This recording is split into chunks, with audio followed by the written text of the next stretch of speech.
Welcome to another episode of Terry's Notes, and today I'm going to be looking at the May 2016 paper, question 11. Now this question is a vectors question, and most students, they get scared when they see vectors. In the question, they gave us 3 column vectors. OA is equal to 2 minus 2.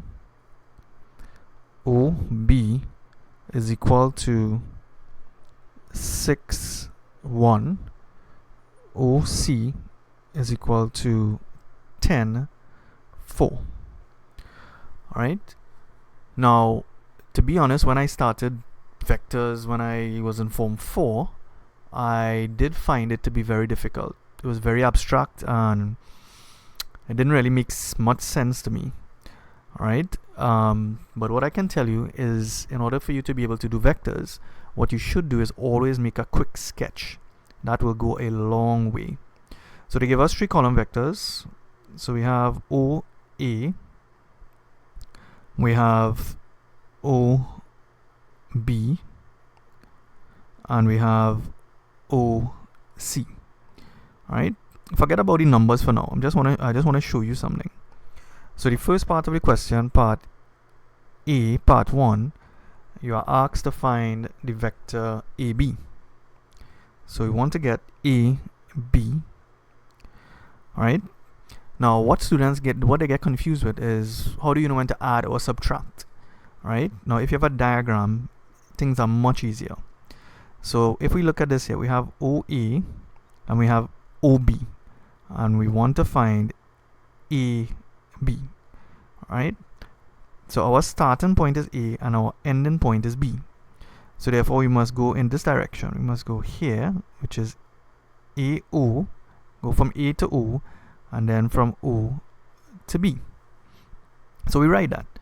So AB is equal to AO plus OB. Alright? So what is the vector AO? We know what OA is. OA is 2 minus 2. Alright? So what we are saying is that OA is this. AO is really acting in the opposite direction, or vector in the opposite direction. So therefore, if it's in the opposite direction, then it will be minus 2, 2. All you need to do is to multiply the top and the bottom by minus 1. So that's how I got minus 2 and 2. Plus OB, which is 6, 1. So this will give me minus 2 plus 6 will give me 4. And 2 plus 1 will give me 3. Alright, so that is the vector AB. Now in part 2 now, they want us to find AC. Alright, so AC is from here to here. That is AC. So our starting point is A and our ending point is C. So therefore we must go in this direction, so A to O, and then from O to C. So therefore this will be equal to AO plus OC. So AO, we just worked out that up here, and that was minus 2, 2, plus OC, which is 10, 4. Alright, so minus 2 plus 10 will give me 8, and 2 plus 4 will give me 6. So that is the vector AC. Now in part, sorry, I think I made a mistake here. All of this is in part 1. And part 2, we're asked to determine if A, B, and C are collinear. Now what does collinear mean? Collinear means that when you have, let's say, 3 points, all of them lie on a straight line. Now if we look at the vector AB, the vector AB is 4, 3, and the vector AC is 8, 6. So look at something here. AB is equal to 4, 3, and AC is 8, 6. Now this could be written as 2 multiplied by 4, 3. Does that make sense? If I have a 2 on the outside and I put 3 on the inside, when I multiply this out, I will get the vector 8, 6. So therefore AC is equal to 2 times, but what is 4, 3? 4, 3 is the vector AB. So therefore AC is equal to 2 times AB. Right? Now in order to prove that 3 points are collinear, what you need to show is that 2 of the vectors have to be parallel and they must pass through a common point. So in this case here we have AC, AB, right? So A is a common point here. So therefore you have A, B, and C. Right? So all you need to show in this question is that AC is equal to 2AB, right? And you have a common point which is A.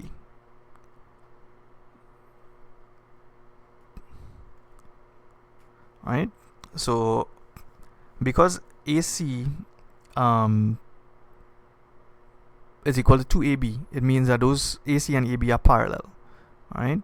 And you have a common point A, therefore they are collinear, right? So A, B, and C are collinear,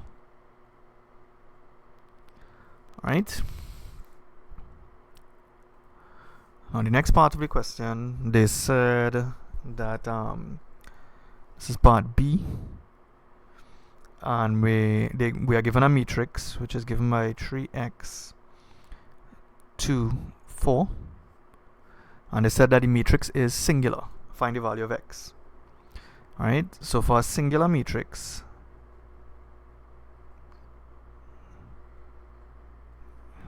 right, so let's just call this M. So for a singular matrix, the determinant, which is written as this, is equal to 0. Right? So the determinant of this matrix here is equal to, take this term and multiply by this term. So 3 multiplied by 4. And then we're going to subtract. We take this one and multiply by this one, which would give me 2x. Right? So that is the determinant here. But we know for a singular matrix, the determinant is equal to 0. So therefore we need to put 3 multiplied by 4 minus 2x is equal to 0. So therefore 12 minus 2x is equal to 0. Minus 2x is equal to minus 12. And therefore x is equal to minus 12 over minus 2. Therefore x is equal to 6. Alright, so therefore x is equal to 6. So once you had the term singular matrix, the determinant is equal to 0. Okay. Let's look at part C now. So in part C, we are given 2 matrices, 2 by 2 matrices. So n is equal to 4, 1, 3, 2. And we have P is equal to 1, 5, 2, 1. And in part 1, we have to find NP. Alright, so all we're going to do, we're going to take n, which is 4, 1, 3, 2, and multiply it by 1, 5, 2, 1. Alright, so you all need to remember how to do matrix multiplication. Right, so we are taking a 2 by 2 matrix and multiplying it by a 2 by 2 matrix. Alright, so I'm going to try to put as much steps inside as I can. So you're going to take the first row and multiply it by the first column. So 4 by 1 plus 1 by 2, and that will give me my first element in my matrix. Then you're going to take the first row by the second column to get this term here. So that is 4 by 5 plus 1 by 1. Alright, then we're going to take the second row by the first column, so that is 3 by 1 plus 2 by 2. And then the last term will be taking the second row in the first matrix, multiplying by the second column in the second matrix. So this will be 3 by 5 plus 2 by 1. Alright, so this will give me 4 plus 2, and this will be 20 plus 1. This will be 3 plus 4, and this will be 15 plus 2. Alright, so therefore NP will be equal to 4 plus 2, which is 6, 21, 7, 17. So this is the answer. This is what NP is. Alright. Once you follow these steps, you will be okay for this question. In part 2, and they come and they say that Pn is equal to 19, 11, 11, 4. Right? And they want to know if matrix multiplication is commutative. So you know Pn, and you just worked out NP. Right? But we got 6. We got this. Now the fact that Pn is not equal to NP, matrix multiplication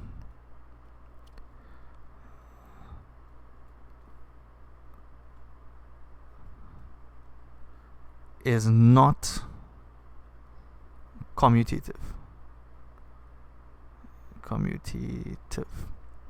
Right? So when we say commutative, I'll give you a very simple example. 2 multiplied by 3 is equal to 6.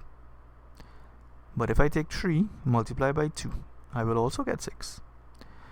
So this is saying that normal multiplication is commutative, right? But matrix multiplication is not. This next part, this is part 3. You want to find the inverse of the matrix, right? So n, matrix n was 4, 1, 3, 2, and we want to find n inverse, the inverse of the matrix. In order to find the inverse of a matrix, the first thing you need to do is to find the determinant. So the determinant of the matrix n will be 4 multiplied by 2 minus 1 by 3. This will give me 4 2s are 8 minus 3, which is 5. The next thing we need to do is to write down the adjoint matrix. Alright, the adjoint matrix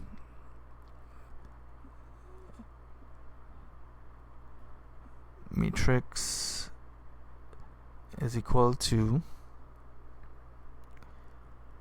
what you need to do is to swap this term and this term. So you're going to put 2 here and 4 here, and then you're going to put a minus sign in front of this one and a minus sign in front of this one. This is minus 1 and this will be minus 3. So therefore the inverse of the matrix n is given by 1 over the determinant, which we worked out to be 5, by the adjoint matrix, which is 2 minus 1 minus 3, 4. Alright, now some students, they tend to multiply by the 1/5. That's fine, but you can leave your answer as this and you'll still get the marks. Alright, so this is the inverse of the matrix here. Now the last part, which is part 4, I come and they tell you that 4, 1, 3, 2 multiplied by x, y is equal to 1, 2. Alright? And the question says to find x and y. Right, so this is equivalent to if we are using a matrix method to solve a pair of simultaneous equations. They have just given you the last step here, really. So you have a matrix 4 1 3 2 multiplied by xy gives us 1 2. Now if you notice something here, this 4 1 3 2 is the matrix n. Right, so what you do, you multiply both sides of your equation by the inverse of n. So you're gonna write 1 over 5, 2 minus 1 minus 3 4 multiplied by 4 1 3 2 by xy. I'm multiplying both sides of the equation by the inverse of n, minus 3 4 by 1 2. Now this is n inverse, the inverse of n, and this is n. We know that if you have a matrix and you multiply by the inverse, you'll get the identity matrix, which is 1 0 0 1. Therefore, if I multiply this by this, I will get the identity matrix, which is 1 0 0 1. Right? And what we do on this side now, 1/5. Right? So we take this row and we multiply by this column here, which is 2 by 1. So this is 2 by 1. And then minus 1 by 2 will give me, this is minus 1 by 2. Now I'm trying to give as much details as possible here. These things you can work it out in your head if you want. Right? Then you're going to take the second row by this column. So it's minus 3 by 1 plus 4 by 2. Right, an identity matrix multiplied by xy, you're going to end up with xy. Right, you can multiply it out, you'll see, you'll get xy. So this will be 1/5. Right, so 2 by 1 is 2.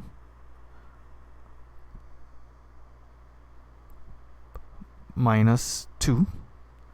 And 3 by 1 is minus 3 plus 8. So therefore xy is equal to 1/5 by 2 minus 2 is 0, and minus 3 plus 8 will give me 5, and therefore final answer will be 1/5 by 0 is 0, and 1/5 by 5 will give me 1. So therefore x is equal to 0 and y is equal to 1. Alright, for some students this can be very difficult. What you need to do is to practice doing questions like these. It's very straightforward. I would, however, say that it's easy to make a mistake.